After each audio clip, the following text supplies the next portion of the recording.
تیسرا اہم بات یہ ہے کہ در حقیقت ہم ریسرچ کا کام کر رہے ہیں، لیکن کام کوئی بھی ہو، انسان کی اپنی جو پرسنل مینجمنٹ ہے، پرسنل اسکلز ہیں، وہ زندگی کے ہر میدان میں کام آ رہی ہوتی ہیں۔ اس میں نے جیسے یہ شفق بھائی کو میسج ملنے یا نہ ملنے کی شکایت کی، تو اس کا ایک پہلو یہ ہے کہ دفتر میں کمیونیکیشن کا نظام کیسا ہے۔ میرے پاس جو چیک لسٹ موجود ہے کہ میں نے اس پروگرام کی فلاں لوگوں کو اطلاع دینی ہے، تو کچھ لوگ ایسے ہوں گے جن کو بذریعہ ای میل اطلاع ہونی چاہیے، کچھ لوگ ایسے ہوں گے جن کو پرسنل جا کے کہنا چاہیے، کچھ لوگوں کے ساتھ کوئی اور طریقہ اختیار کرنا چاہیے۔ اب اگر میں کمیونیکیشن کے اعتبار سے ان سارے پہلوؤں پہ نگاہ رکھا ہوا ہوں کہ کمیونیکیشن میں یہ تمام آبجیکٹو کو سامنے رکھ کے یہ تمام چیزیں ہیں جسے میں نے پیش نظر رکھنا ہے، تو یقیناً کمیونیکیشن بہتر ہو جائے گی۔ اس اعتبار سے یہ ریسرچ کا تو بہت ہی امپورٹنٹ موضوع ہے، کیونکہ ریسرچ کے ذریعے سے ہم کمیونیکیشن کر رہے ہوتے ہیں۔ بہت بڑی آڈینس ہے، اگر ہم پالیسی اسٹڈیز کو لیں تو پالیسی میکرز کے ساتھ کر رہے ہیں، اگر ہم اس معنی میں کہ اوپینین میکرز ہیں وہ ہمارے مخاطب ہیں، ان کے ساتھ بھی ہم کمیونیکیشن کر رہے ہیں۔ تو اس لیول پہ بھی یہ بہت بڑا کام ہے، اور اس کے ساتھ ساتھ یعنی لوور لیول پہ یا روزمرہ لیول پہ یہ ہے کہ ہم میں سے ہر ایک دن میں کئی مرتبہ کمیونیکیشن کر رہا ہوتا ہے، اور کمیونیکیشن کا ایک پہلو یہ بھی ہے کہ ہم اپنے آپ سے بھی کمیونیکیشن کر رہے ہوتے ہیں، جو شاید اس ساری کمیونیکیشن کا بہت ہی اہم میدان ہے اور اہم پہلو ہے۔ تو اس اعتبار سے یہ تیسرا ایریا ہے کہ ہم اپنی پرسنل جو اسکلز ہیں، ٹائم مینجمنٹ ہماری ہے، وہ امپروو ہو جائے۔ ٹائم مینجمنٹ پہ کہتے ہوئے مجھے یہ خیال آ رہا ہے کہ اگرچہ طیب بھائی نے ویسے تو 1:30 بجے سے لے کے اور 4 بجے تک لکھا تھا، اور اس میں یہ تھا کہ ہم 2 بجے کھانے سے فارغ ہو کے یہاں آ جائیں گے، لیکن 2 بجے شاید صرف حبیب بھائی تھے اور طیب بھائی تھے، اور میرا خیال ہے میں تو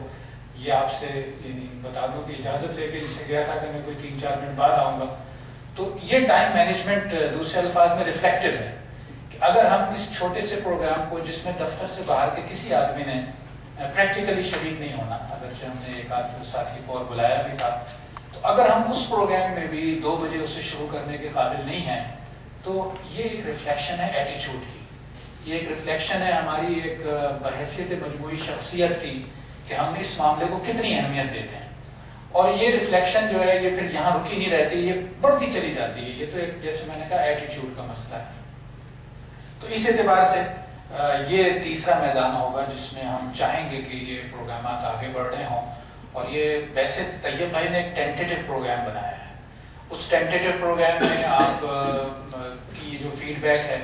یہ ہیلپ فل ہوگا، اور یہ ایک طرح سے مکمل ہو جائے گا 1 ہفتے میں۔ یہ اس ہفتے کو فوکس کرنے کی 2 وجوہات ہیں۔ ایک تو یہ ہے کہ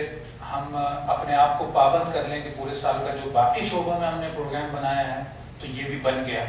اور یہ ارجنٹ ورسز امپورٹنٹ میں یہ نہ ہو کہ ہر جمعرات کو جب آخری جمعرات آئے مہینے کی تو ہم اس کو کسی ارجنٹ کام کی وجہ سے پوسٹ پون کر رہے ہوں، یا یہ ہو جائے کہ بھئی مارچ کا مہینہ گزرتے گزرتے جو ہے وہ آخری حصہ آ گیا اور ابھی مقرر سے رابطہ نہیں ہوا، یا اس ریسورس پرسن کو ہم تلاش نہیں کر سکے۔ تو یوں میں اس کو سمجھتا ہوں کہ بہت اہم ہے، اور آپ کا جو فیڈ بیک ہے وہ اسے آگے بڑھا دے گا۔ آج کے موضوع کے اعتبار سے میرا خیال یہ ہے کہ اس کے انتخاب کے وقت بھی یہ پیش نظر تھا، اور میں حبیب بھائی کا شکر گزار ہوں کہ انہوں نے یعنی بھرپور تیاری کے ساتھ اس کے مختلف پہلو ہمارے سامنے بیان کیے ہیں۔ بات ان کی طرف سے بھی آ گئی، میں اس کو دہرا رہا ہوں کہ حقیقت یہ ہے کہ بعض اوقات انسان کو اندازہ نہیں ہوتا کہ وہ کتنا بڑا کام کر رہا ہے، اور ظاہر معاشرے میں اپنے اپنے ترجیحات لوگوں نے بنائی ہوئی ہیں، معاشرے میں لوگوں کے چیزوں کو قدر دینے کے اور ان کو ویلیو دینے کے اپنے پیمانے ہیں، لیکن ہم سب کو اللہ تعالیٰ کا بھی شکر ادا کرنا چاہیے، اور اسے غیر معمولی نعمت سمجھنا چاہیے اپنے لیے کہ اگر ہمیں یہ موقع مل رہا ہے کہ احادیث یہ کہہ رہی ہے کہ یہ سب سے اہم کام ہے، عالم جو ہے اس کا مقام اتنا بلند ہے، اور ہمیں علم کے میدان میں ایک ایسی ذمہ داری ادا کرنے کا موقع مل رہا ہے، تو اس سے بہتر کسی کے لیے کیا موقع ہو سکتا ہے۔ تو یہ جیسے ایک پہلو ہے کہ جو کام ہم کر رہے ہیں، اور یہ حقیقت میں ویسے تو ہمارے وہ ساتھی موجود نہیں ہیں کہ جو ہمارے سارے کام کو فیسیلیٹیٹ کر رہے ہوتے ہیں، دوسرے الفاظ میں ہم علم کے میدان میں کچھ کنٹریبیوٹ کرنا چاہ رہے ہیں، اور یہاں پہ 25 30 40 لوگ جو ہیں وہ ہمیں سپورٹ دے رہے ہیں، اس سے زیادہ کسی کے لیے سہولت کیا ہو سکتی ہے ایک اہم میدان میں کام کرنے کی۔ تو ایک جانب تو یہ پہلو ہمارے سامنے آ سکے، لیکن اس سے بھی زیادہ اہم پہلو یہ ہے کہ ہم ایک بہت ہی اہم کام کر رہے ہوں اور ہماری نیت اور ارادے میں اس کا یہ نقطہ، یہ پہلو شامل نہ ہو، تو حقیقت میں ہم سے بڑا لوزر کوئی نہیں ہے. اس لیے کہ بے شمار لوگ اس ملک میں اور دنیا بھر میں ریسرچ کا کام کر رہے ہیں. شاید ہمارے جیسے ادارے میں جو ماحول ہے اور جو ہونا چاہیے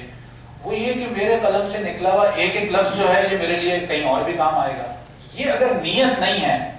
تو ہم ایک بہت ہی بڑے لاس کا شکار ہوں گے. میں سمجھتا ہوں حبیب بھائی کی گفتگو کا اگر یہ ایک پیغام ہمارے ذہن میں رہ جائے، اور ہم اس کو، انسان ایسا ہے کہ بھولتا رہتا ہے، بہت سارے دوسرے پش اینڈ پلز ہوتے ہیں، بہت سارے ایسے اسباب ہوتے ہیں. عرفان نے آخر میں سوال بھی بہت ہی اہم اور بڑا اچھا سوال کیا، اور میرے خیال ہے حبیب بھائی نے اس کا جواب بھی بہت ہی تسلی بخش دیا کہ جو باقی پش اینڈ پلز ہیں وہ اس چیز کو نگاہوں سے اوجھل کر دیتے ہیں کہ ہمیں کتنا بڑا موقع مل رہا ہے کہ جو شاید کسی اور کو، بہت سو کو نہیں مل پاتا. اس کو سامنے رکھ کے ہم جو کام کر رہے ہوں گے تو مجھے یقین ہے کہ اس کام میں اللہ تعالیٰ کی خصوصی مدد ہمارے شامل حال ہوگی، اور وہ کام کے جو عام حالات میں خود ہمارے لیے مشکل ہو جاتا ہے، کسی خاص ڈیڈ لائن کو میٹ کرنے کے لیے، کسی خاص ڈسپلن کو مینٹین کرنے کے لیے، کسی خاص اینگل سے بات کرنے کے لیے، وہ ہمارے لیے آسان تر ہوتا چلا جائے گا، اور ہمیں خود بخود کہیں نہ کہیں سے وہ مدد مل رہی ہوگی جو ادروائز نظر نہیں آ رہی ہوتی. تو میں سمجھتا ہوں کہ یہ پہلو جو ہے، یہ جتنا ہم اپنے سامنے رکھ سکیں گے اور دہرا سکیں گے اور ایک دوسرے کو یاد دلا سکیں گے تو وہ ہمارے کام میں ہماری کمٹمنٹ بھی بڑھا رہا ہوگا اور ہمیں آگے بڑھنے کا بھی موقع دے گا. جو باتیں حبیب بھائی نے کہی ہیں میں نہیں سمجھتا اسے مجھے دہرانے کی ضرورت ہے. ظاہر ہے بہت ہی اچھے جامع انداز میں وہ ہمارے سامنے آ گئی ہیں. ہمارے پاس پریزنٹیشن بھی موجود ہوگی، آپ کی اجازت سے آپ میں سے ہر ایک اسے کسی وقت دیکھ بھی سکتا ہے. اور میرا خیال ہے طیب آپ یہ کریں کہ ہمارے اس اسٹاف ڈیولپمنٹ پروگرام کا ایک فولڈر بنا دیں کامن میں، اور ایسی جو بھی چیزیں ہو رہی ہوں وہ وہاں پہ اویلیبل ہوں. اور پہلے بھی ہم نے جو ٹرانسکرپشنز وغیرہ خورشید صاحب کے، سفیر صاحب کے پروگرامات کے بنائے ہوئے ہیں، تو ایک ڈیٹا بیس ہماری ڈیولپ ہو جائے کہ یہ ہمارے ٹریننگ پروگرام کا ایک بڑا سورس ہے جس سے ہم آگے خود بھی استفادہ کر سکتے ہیں اور آگے ہمارے نئے آنے والے ساتھی بھی کر سکتے ہیں. لیکن اس کا ایک پہلو یہ بھی ہے، میں خود بھی ویسے تو اس معاملے میں کو بہت اپنے یعنی کمزوری کو جانتا ہوں، لیکن میں نے خورشید صاحب کو یہ دیکھا ہے اور آپ سب نے بھی دیکھا ہوگا، مجلس کوئی بھی ہو وہ نوٹس لیے بغیر رہتے نہیں ہیں. اور ظاہر اکثر ساتھ بیٹھے ہوئے ہونے کی وجہ سے میں دیکھ رہا ہوتا ہوں وہ کتنے مفصل نوٹ لے رہے ہوتے ہیں. اور آپ سب نے دیکھا ہے کہ خورشید صاحب جو ہیں وہ ان کا علم، ان کا مقام اور ان کا مرتبہ تحقیق کے میدان میں جو بھی کچھ ہو سکتا ہے، لیکن بولنے والا چاہے کوئی بہت ہی جونیئر آدمی ہو چاہے کوئی بہت سینئر آدمی ہو، لیکن ان کا نوٹس لینے کا عمل مسلسل جاری ہوتا ہے. میرا خیال ہے یہ ہم سب کے لیے ایک بالکل لیسن ہے کہ ہم اس سے سیکھیں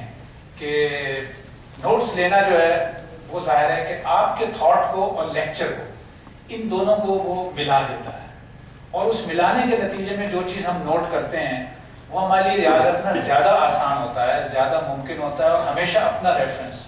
وہ بن جاتا ہے آدمی کے لیے. تو ظاہر ہے کہ یہ پریزنٹیشن مل بھی جائے گی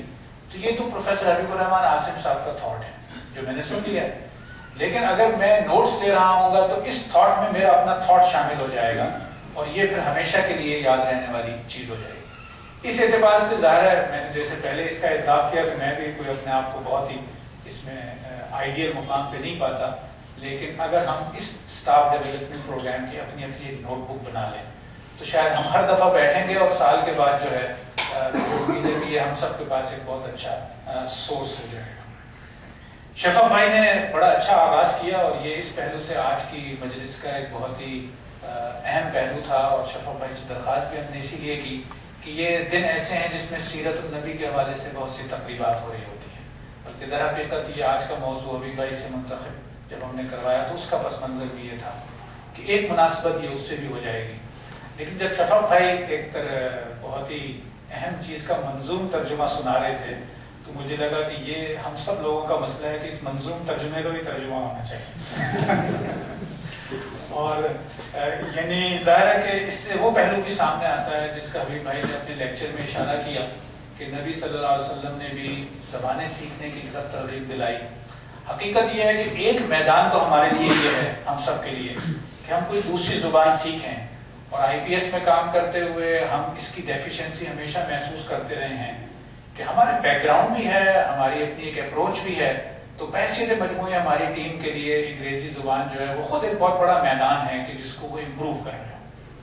لیکن جو چیز اوور لک ہو جاتی ہے وہ یہ کہ اردو بھی تو اتنی اہم زبان ہے اور ہم سب لوگ اس میں کافی کمزور ہوتے چلے جا رہے ہیں۔ چنانچہ یہ خواہش محسوس ہوتی ہے کہ اچھا شفق صاحب سے کہیں گے اس منظوم ترجمے کا ایک منظوم ترجمہ